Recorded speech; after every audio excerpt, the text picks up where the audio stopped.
네, 안녕하세요. 저는 라오스 현지에 상주하고 있는 동행국제결혼업체 대표 최하준입니다. 이제 우리가 프로필로만 받은 이제 여성 신부를 봤잖아요. 네, 저희도 왜냐면 꼭 이 여성 신부하고 통화를 하고 한 번 더 확인을 하거든요. 그 이유가 뭐냐면 베트남이나 뭐 캄보디아보다 라오스 같은 경우는 보정 앱이 좀 더 많이 활용을 해요. 그리고 이제 화장 자체를 너무 진하게 하다 보니까 꼭 저희는 확인을 해야 됩니다. 왜냐면 전혀 좀 다른 사진의 여성이 좀 여기 나올 때가 많거든요. 체격도 허리도 가늘게 막 줄이고 얼굴 턱선도 깎고, 이게 결혼을 전제로 사진을 우리가 프로필 제공하자 이렇게 설명을 해도 나와 같다 이렇게 생각을 해가지고 여성들이 많이 보정을 쓰고 사진 자체를 보내요. 그러다 보니까 매칭하고 영상통화하기 전에는 꼭 여성의 실물을 확인해야 된다 이렇게 이제 이야기할 수 있고요.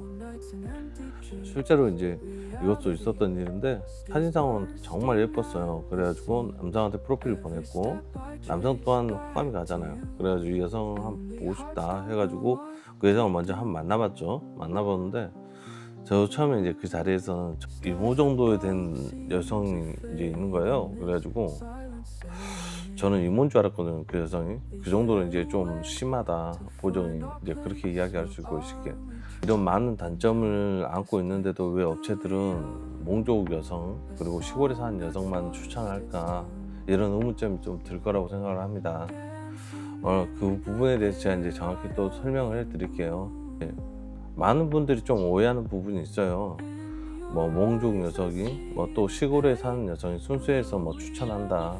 당연히 순수할 수도 있죠. 왜 그냥 모르니까 순수할 수 있죠. 근데 제가 저번에도 말씀드렸지만 반대로 생각을 해보면 이 여성들이 과연 우리 한국에서 태어나거나 아니면 여기 비엔티안 도시에 태어나서 자란다면 이 순수함을 유지할 수 있었을까, 이렇게 좀 저는 되물어보고 싶어요. 시골에서 살아서 우둔해서 몰라서 순수해 보인다고 저는 이야기하고 싶지, 이게 여성이 착하고 나쁘고는 성향의 차이 같아요. 사람의 성향은 쉽게 바뀌지 않잖아요.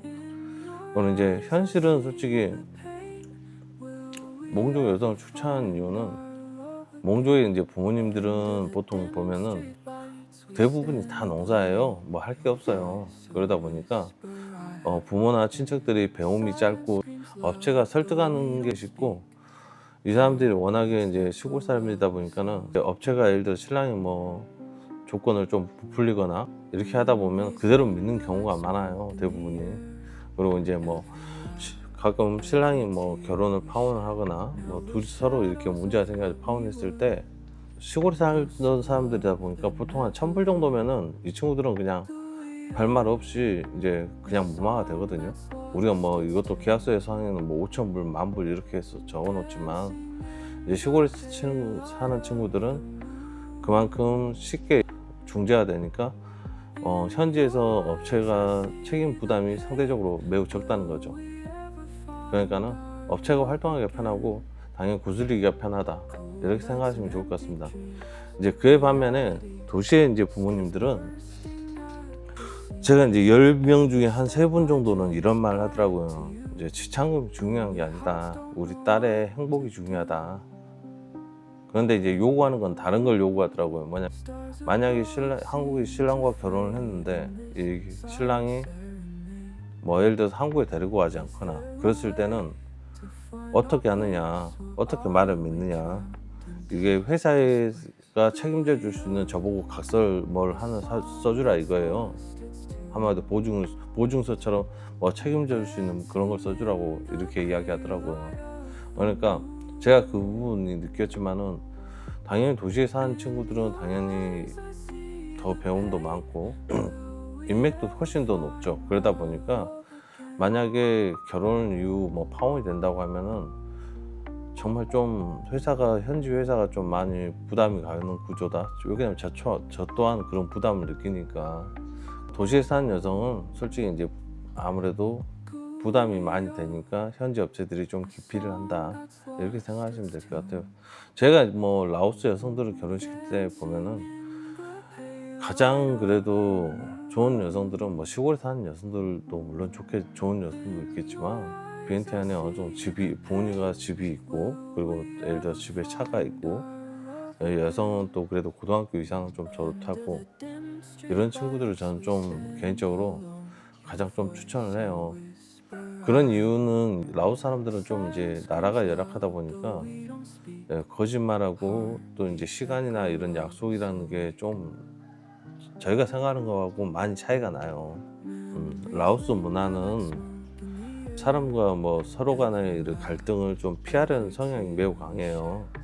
그러다 보니까 그 사람들은 그 분쟁을 일으키기 싫어서 그렇게 피한다고 하지만, 저희가 한국 사람 기준으로 봤을 때는 회피밖에 안 되는 거거든요.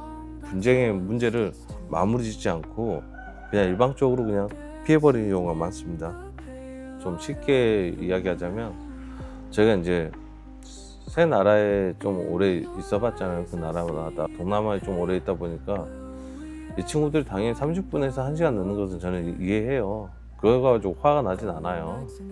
당연한 거다, 그렇게 이해를 할 수 있는데, 베트남이나 캄보디아는 그래도 늦으면 늦어도 연락이 되고 그 약속 장소에 나오긴 하는데, 이 라오스 사람들은 약속 장소를 아예 나오질 않고 회피해버린 경우가 있더라고요. 그냥 차단시켜버리고 연락 자체를 안 받는 경우가 있더라고요. 이런 경우가 이제 한두 번 있다 보니까 또 약속하기 전날에도 내일 우리 만나는 거지, 예를 들어서 5시에 만나기로 했으면 만나는 거지, 이렇게 물어보고, 다음날 아침에 일어나서 또 우리 오늘은 만나기로 한 거 기억하지? 뭐 문제가 없지? 그러면은 대답은 잘해줘요. 그러고 그냥 1시간 전쯤에 미리 이제 약속 장소에 저희 가잖아요. 나 지금 출발할 건데 좀 이따 볼 수 있지? 그러면은 이제 오케이 하거나 아니면 답변이 없어요. 그 이유는 그냥 회피하고 그냥 차단해버리더라고요. 제가 이제 이런 경우를 많이 당하다 보니까 이제 라오스에 좀 사는 친구들한테 이런 이야기를 많이 이야기해봤어요. 그러니까는 그 부분을 이 라오스 친구들은 뭐라고 하냐면, 너가 기준을 냈을 때 좀 생각을 해봐라. 그 친구들은 배움이 있고 없는 것 차이다. 라오스 사람들도 거짓말을 하면은 그래도 고등학교 이상, 그리고 뭐 대학교 다니는 친구들 더 그러고, 배움이 있는 친구들은 본인이 잘못을 했으면 회피보다는 사과를 할 줄 안다 이거예요. 근데 배움이 없고 그런 친구들은 그냥 그 자리를 회피해버리는 경우가 많다. 그리고 이게 그런 약속이나 그런 거의 중요성을 잘 모른다, 이런 이야기를 하더라고요. 라오스에서 결혼을 꼭 한다고 하면은 우리가 얼굴 이쁜 것은 솔직히 이제 순간이잖아요. 그냥 평생 갈 수가 없는 거고, 얼굴 위주로만 간다면은 뭐 예를 들어서 5박 6일 일정 동안만 우리가 시간을 보내려고 국제 결혼을 하는 건 아니잖아요. 평생 가야 되는 거니까 얼굴 너무 보지 마시고, 얼굴보다는 좀 이런 인품이나 성향을 먼저 보시고, 어느 정도 좀 배움이 있고 이런 걸 좀 생각을 하고 진행을 하시면 저는 좋겠습니다. 라오스 문화의 또 하나는 문제점은 뭐냐면, 라오스 사람들은 나와 관련이 없는 사람들이면 크게 이제 관여를 하거나 관심이 없더라고요. 제가 작년에 이제 팍스에 갔을 때 이제 메콩 강가에서 앉아있는데, 이제 13살의 남자아이가 그 강가에서 그 연초 담배를 피우더라고요. 근데도 메콩강 앞이고 거기가 이제 야시장 앞이죠. 이제 팍스 야시장인데, 그 사람들이 많이 지나가도 그 아이한테 뭐라고 한 사람 단 한 명도 없더라고요. 그냥 관심도 없고. 이런 게 저희랑 좀 많이 틀리죠. 어른들이 나와 상관없다고, 어린아이들이 잘못된 행동을 해도 뭐라고 관여하는 사람이 없더라고요. 제가 여기 거의 팍스만이 아니라 여기 비엔티안이나 다른 도시에 있어도 12살, 13살 친구들이 전자담배를 물고 뭐 피우거나 뭐 술을 먹거나 맥주를 먹어도 아무도 어른들이 뭐라고 하는 경우가 없더라고요. 그래가지고 제가 이제 그런 것도 또 한번 물어봤죠. 어린애들이 뭐 술을 먹어도 왜 뭐라고 안 하냐. 그러니까 이 나라 성향이 나와 관련이 없으면은 뭐라고 하지 않는다. 이게 한마디로 방관이라는 거잖아요. 이 친구들이 이제 어려서 저 이렇게 좀 안 좋은 길로 빠지다 보니까 성인 되면은 당연히 안 좋은 이제 나쁜 길로 빠지게 되는 것 같고요. 최근에도 보니까 페이스북에 아마 한 15이나 되는 친구들의 한 6명 정도 오토바이 세대에 메콩 강가에서 그 지금 여기 비엔티엔 야시장이죠. 거기가 이제 거기도 사람이 왕래가 많은 곳인데도 그냥 전글돌 들고 사람을 지나간 사람 폭행해가지고 돈을 갈취하고 도망가는데도 아무도 그것을 뭐 제재하거나 관여하지 않더라고요. 그런 영상이 올라왔거든요. 그러다 보니까 이런 문화는 저희 나라가 너무 다르다, 한국과 너무 다르다, 이런 걸 좀 그래도 염두해 주셨으면 좋겠습니다. 베트남이나 뭐 캄보디아에 있어도 솔직히 어른들은 어른이거든요. 뭐 한국도 그러지만은 어린애들이 뭐 많이 뭐 무섭다고 하지만 한국의 어른들 대부분이 보면은 어린아이들이 담배를 피우고 잘못된 행동을 하면은 야 하지 마라 이렇게 이야기를 하고 가잖아요. 그런 분들이 더 많으라고 저는 믿습니다. 베트남이나 캄보디아에도 그런 경우는 많이 봤거든요.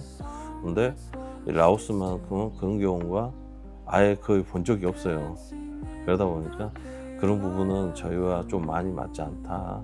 오늘 이야기는 뭐 몽족이나 뭐 라오스 사람 자체가 뭐 나쁘다는 이야기가 아니라 다만 이제 결혼은 솔직히 이제 뭐 외모나 광고가 아니라 좀 실적으로 한국에서 적응하고 그리고 한국에서 살 때 우리의 책임이나 안정성이 훨씬 더 중요하잖아요. 라오스 국제 결혼이 무조건 나쁜 선택은 아니라고는 말을 쓰고 싶습니다. 우리가 너무만 듣고 싶은 것만 듣고 보고 싶은 것만 보고 이렇게 해서 뭐 착하다, 순수하다 이런 말만 믿고 결정을 하면은 국제 결혼 이후에 좀 이제 감당해야 될 현실이 전혀 다를 수가 있거든요. 결혼은 좀 이제 환상이 아니다, 생활이고 이제 책임이다 이렇게 이야기하고 싶습니다. 아무튼 다음 영상에서 또 인사드리겠습니다. 감사합니다.